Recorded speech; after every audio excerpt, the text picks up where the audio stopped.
Quel impact? Que va-t-il se passer maintenant? Est-ce qu'on peut le prédire?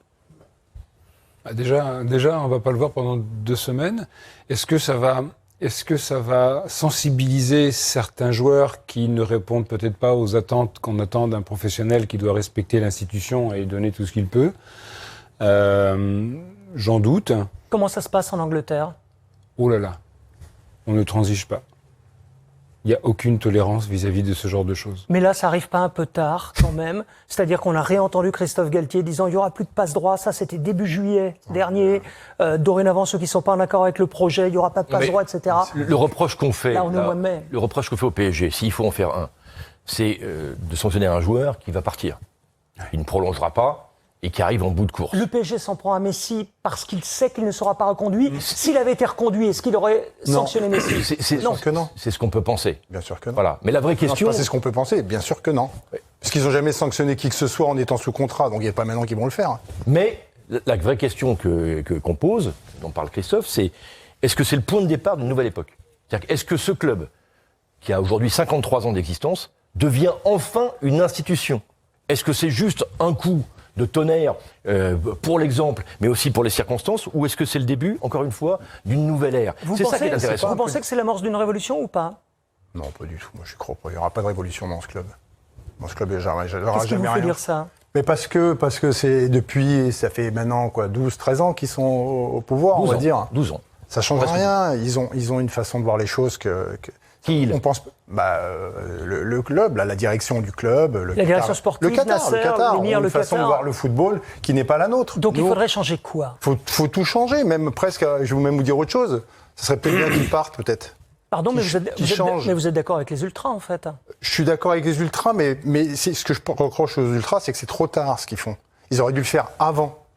Et par rapport à Messi, je trouve que c'est disproportionné par rapport à ce joueur. Ce qu'ils font, c'est n'importe quoi. 2 semaines, des matchs, alors que tu as besoin de lui, parce que tu mets pas un pied devant l'autre, mais le gars, il peut te faire une différence à n'importe quel match. Donc tu le sanctionnes pendant 2 matchs, tu n'arrives pas à mettre un pied devant l'autre, tu gagnes pas un match. Tu lui mets 1,5 million d'euros d'amende, parce qu'on n'a pas parlé de l'amende, mais c'est 2 semaines. 2 semaines, ça fait la moitié d'un mois. Il gagne 3 millions d'euros par mois, quand même. 3,5 millions d'euros net. Voilà, donc ça fait 1,5 million d'amende. Ça s'est jamais vu, c'est un truc de dingue. Pour montrer l'exemple, alors que le gars, il va partir, il est là, il se fait siffler, c'est le meilleur joueur du monde, mais on l'a pris pour un abruti. On s'est moqué, on se moque de lui. Honnêtement, moi, je veux pas le défendre. Je cautionne pas ce qu'il a fait, même s'il a loupé qu'un entraînement. Mais là, c'est n'importe quoi. Et puis, on le prive d'entraînement. Attendez, on le prive d'entraînement. Vous savez qu'il peut s'entraîner. Michael, il part sans autorisation. Vous pouvez pas lui interdire le vestiaire. C'est impossible, non, mais ça. Il part sans autorisation du club. Non, mais la sanction, elle est normale. Mais elle est normale, mais elle est disproportionnée, Geoffroy. Deux matchs. Mais on n'a même pas. Alors, Aurier, il a été sanctionné. Il a traité son entraîneur d'abruti ou je sais pas de quoi. Il a eu 2 semaines d'entraînement. Il s'est pas entraîné pendant 2 semaines. C'est pour ça que je pose la question. C'est pour ça que c'est disproportionné, surtout pour ce joueur. Une nouvelle ère. On n'aurait pas pu le faire après, ça. Ah non, mais sur le côté laisser finir le championnat. Et puis peut-être après le sanctionner. Après la fin du championnat, il y a s'arrange avec lui déjà, savoir lui ce qu'il pense. On sait même pas. Il est là-bas. La vie d'un sage, peut-être. Christophe, vous êtes au milieu de la polémique. Je trouve que c'est trop, moi, par rapport à lui, je trouve que c'est trop. Je crois qu'on met à profit une situation qui est censée montrer que le club a une certaine autorité qu'il n'a pas montrée ou qu'il n'a jamais montrée, et qu'il profite d'une situation purement conjoncturelle, à savoir que Messi va partir. Donc, on est d'accord. Bien sûr. Je suis un petit peu d'accord avec Mika quand il dit que c'est un peu... Bon, je suis un peu d'accord. C'est un peu disproportionné par rapport à ce qu'il a fait. Il n'a pas injurié quelqu'un, il n'a pas eu un comportement scandaleux sur le terrain ou en dehors du terrain en sortant d'un match, par exemple. Il est parti. Alors, est-ce qu'il a dit... Après, c'est le process. Quel a été le process? Est-ce qu'il a prévenu quelqu'un? Alors on entend tout, on entend que l'entraînement était programmé, défaite ou pas, l'entraînement était programmé, il aurait pu y avoir repos s'il y avait eu victoire, etc. Bien, mais ça me paraît un peu disproportionné, mais néanmoins, je ne pense pas qu'on puisse s'attendre à un changement radical au PSG suite à cette affaire. Il n'y aura pas de changement tant qu'on ne changera pas la direction. Et là, on revient à ce que disait Le Cube. Tant que Nasser Lifi restera le président, et ce président-là, avec cette façon de gouverner... Changement de méthode, peut-être, parce que c'est initié par Nasser. Mais pour cela, il faudrait de nouveaux hommes en place. En revanche, excusez-moi, messieurs, de vous dire que moi, quand j'ai vu la sanction pour Messi, j'ai pensé à un mot, j'ai pensé à enfin enfin, Pourquoi enfin le PSG Ah oui, montre sur l'ascension, enfin- mais pas forcément Messi. pas pour Messi. Enfin sur le meilleur joueur du monde. Mais ce n'est pas. Mais c'est un non, truc de ça n'est- fou. non, non, Ça veut dire pardon. quoi Tu veux Michael, ça n'est faire plus le meilleur tu veux joueur en du faire monde. mais Michael, ça n'est plus le mais même meilleur en joueur du marchant, monde. il arrive à avoir des stats comme ça de dingue. C'est pas vrai. Même en aujourd'hui, marchant, le gars il marche. Haaland, De Bruyne ou Mbappé, c'est plus fort que Messi. Geoffroy, ses chiffres depuis qu'il est au PSG, Eh ben, justement. Justement, on va en parler. Bah Tiens. voilà, Alors, vous avez raison, Geoffroy. voilà, 71 matchs, toutes compétitions confondues, 31 buts, 33 Pas mal, passes quand même. décisives. C'est pas oui, mal. Oui, mais quand il était au Barça, c'était un but par match. Donc il est décisif, il était 93 minutes. Il avait 25 ans. Non mais vous allez voir, non, mais vous allez voir, ce qui est intéressant, c'est la suite. Parce que, dans le même temps, avec l'Argentine, c'est 26 buts, 6 passes décisives en 23 matchs sur la même période. Et du coup, ce que les dirigeants du PSG, quelque part, même symboliquement, sanctionnent, c'est qu'on a tous compris une chose. C'est que Messi, il est venu pour préparer la Coupe du Monde. Et que depuis la Coupe du Monde qu'il a gagnée, le PSG, il s'en fiche, il est en roue libre. Et au bout du compte, c'est ça aussi qui est sanctionné. Parce que si Messi était impliqué, il ne serait pas parti. Mais si les statistiques que tu nous montres là, avec l'Argentine, tu as une équipe qui joue que pour Messi. Au Paris Saint-Germain, est-ce qu'on joue pour Messi? Non. Mais il a tiré combien de fois sur le poteau? Mais tu dois faire quand tu as un joueur comme un joueur de ce calibre-là. Efficacité, il faut que tu mettes les joueurs en fonction à côté. Elle a été inexistante. Il a été inexistant contre le Bayern. L'année dernière, inexistant contre le Real. Tu parles du meilleur joueur du monde, mais il l'a pas prouvé au PSG. Mais il l'a pas Combien de prouvé, fois on s'est dit c'est son fantôme? Mais je te dis pas le contraire. C'est ça qui est aujourd'hui. Là, on parle pas. T'es en train de me parler du coup son comportement sur le terrain. Là, on parle d'un comportement extra-sportif. Les deux sont liés. Non, pour moi, non, ça n'a rien à voir. Pour moi, ça n'a rien à voir. Non, tu confonds tout là. Non, je crois pas. Non, je crois pas parce que s'il était impliqué dans le projet et dans l'équipe. Mais comment veux-tu être impliqué? Le mec, au bout de 6 matchs, ils l'ont déjà sifflé au Parc des Princes, le meilleur joueur du monde. Mais attends, il n'a jamais été sifflé dans aucun stade, le gars. Mais dans aucun stade, il a été sifflé, le gars. C'est pas possible, mais jamais de la vie. Toi-même, Mickaël, mais tu peux le surmonter, mais au bout d'un moment, le titre de champion n'est pas assuré. Il reste 5 matchs. C'est pas le moment de partir. C'est pas le moment de partir en Arabie Saoudite. Moi, mon point de vue à moi, Messi, c'est vrai que tu as raison, il n'aurait jamais dû venir à Paris. Mais il est venu que pour l'argent. Et ça, c'est ça qui est dommage. Moi, je regrette ça. Parce qu'à l'arrivée, quand tu as autant... Donc on est d'accord. Oui, il n'a peut-être pas été aidé par tout ce qu'il y avait autour. Oui, c'est ce que je disais aussi. Il n'a pas été aidé. Mais déjà, il n'aurait même pas dû faire le choix de venir à Paris. Parce qu'en l'arrivée, c'est une histoire financière, cette histoire. Christophe, l'arbitre. Mais il y a de la raison dans tout ce qui est dit.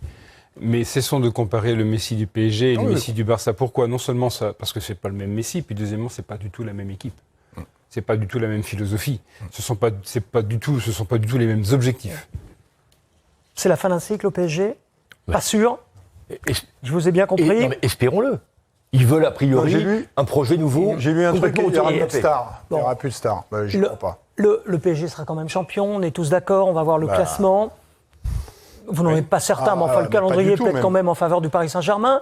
Même si, c'est vrai que Lens a gagné à Toulouse hier soir, mais il y a un certain Lens-Marseille également. Lens-Marseille, notez-le bien, samedi soir sur Canal+ Foot à 21h. Match pour la 2e ou 3e place. Sincèrement, vous voyez le PSG chuter, faire un faux pas? Oui. Pour quelle raison? Parce que c'est pas une équipe. Il faut jouer au football, il faut courir dans le football. On vous demande des efforts, on vous demande tout ça. C'est pas ce qu'ils font. Vous perdez chez vous contre Lorient, vous vous rendez compte? Je veux pas dénigrer Lorient, ça joue bien au ballon. Je les ai vus jouer je les ai commentés quand même. Une fois que j'ai commenté un match, c'était Lorient. Mais à Monaco, ils ont pris une raclée, j'ai jamais vu ça. Ils n'arrivaient pas à faire 3 passes. Et là, ils viennent au Parc des Princes, ils baladent le Paris Saint-Germain. Ils ont la possession et tout. Donc n'importe quelle équipe peut battre le Paris Saint-Germain au jour d'aujourd'hui. Donc ce qu'a fait Messi, le déserté, est pour moi scandaleux, ce qui prouve qu'il n'était pas impliqué. Voilà. Fin de championnat, en tout cas, passionnante. Ouais. On verra ce qu'il en est. Fin de championnat passionnante également en Première Ligue. On va en parler parce que ce soir, on parle essentiellement Première Ligue. Moi, je dis, vous dites, faisait bien. Moi, ça va tranquille. Le PSG a enfin agi. Mais après, il y en a beaucoup qui disent que ils ont agi, mais pas vraiment agi, quoi. Et qu'ils ont agi envers Messi, mais parce qu'il était en fin de contrat. Donc, comme il était en fin de contrat et qu'il voulait pas prolonger, donc voilà, ils ont vraiment sévi. Mais que de base, si Messi avait prolongé, ils n'auraient pas vraiment agi.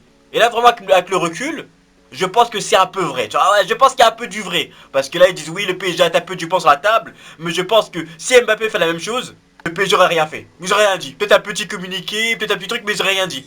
Et même, t'as un peu du pont sur la table alors que Messi va bientôt partir. C'est pas vraiment taper du pont sur la table. C'est mettre un petit doigt sur la table, tu vois. Et surtout, je pense que vraiment, là, on s'est un peu mis dans la merde. Oui. Mais d'ailleurs, parce qu'il reste des matchs. Non, mais parce que qui va servir Mbappé et critiquer? mec qui était en début de saison comme l'espoir du foot français, et finalement c'est un désespoir, le désespoir du foot français. Le mec c'est lui qui a servi Mbappé, il sait même pas se servir tout seul. Non, c'est encore un gamin, c'est lui qui... Non, comment on va faire sans lui? Les 2 prochains matchs, c'est des matchs importants. Il n'y en a que 5 points d'avance, comment on va faire sans lui? Tu vois, je trouve que c'est un peu disproportionné.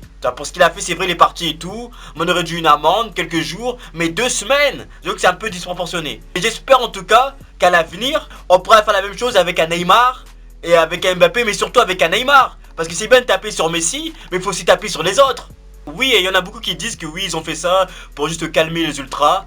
Mais même s'ils ont fait ça juste pour calmer les ultras, ça va être chaud. Ça va être chaud si le PSG perd la Ligue 1. Parce que si le PSG perd la Ligue 1, là déjà les ultras ils sont allés chez Neymar. Si là on perd la Ligue 1, ah, les ultras ils vont aller chez Nasser.